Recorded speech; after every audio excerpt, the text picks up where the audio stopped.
Hello friend, welcome back to my channel Megha's kitchen. আজকে আমি বানাচ্ছি আলু পাফ প্যাটিস। এর জন্য আমি পরিমাণ মতো ময়দা নিলাম, তার মধ্যে 3 ছোটো চামচ তেল দিলাম।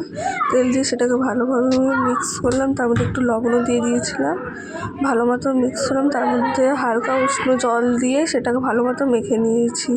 মেখে নেওয়ার পর তার মধ্যে 1 ছোটো চামচ তেল আবার দিলাম, দিয়ে সেটাকে মাখিয়ে 1 ঘন্টার মতো রেস্টে রেখে দিলাম। ততক্ষণ আমরা পুর বানিয়ে নেবো। একটা কড়াই নিলাম, কড়াইয়ের মধ্যে 3-4 চামচ ছোটো চামচের তেল দিলাম। তার মধ্যে অল্প একটুখানি জিরা, দু কোয়া রসুন সেটা কুচি কুচি করে দিয়েছিলাম, ভালো করে ভেজে নিয়েছি।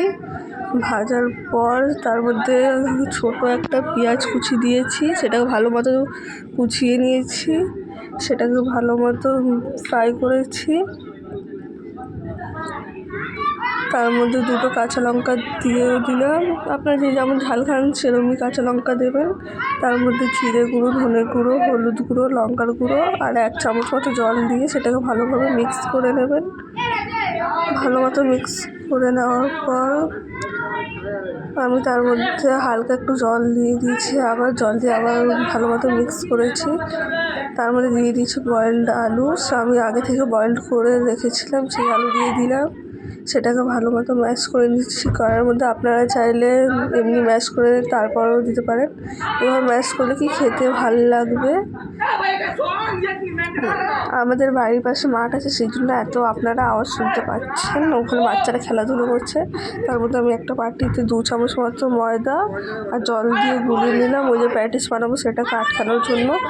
তারপর ওই যে ডো বানিয়েছিলাম তার মধ্যে থেকে ছোটো ছোটো লেচি কেটে নিয়েছি, লুচি যেমন আমরা বানাই সেই লেচি কেটে নিয়েছি।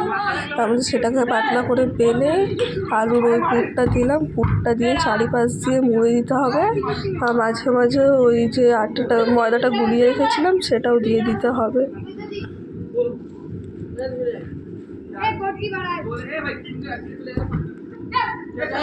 সেটা ভালোভাবে করে নিতে হবে যাতে খুলে না যায়।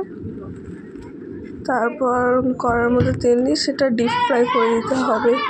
খেতে কিন্তু খুবই দারুণ হয়, একবার হলেও আপনারা বানিয়ে দেখতে পারেন।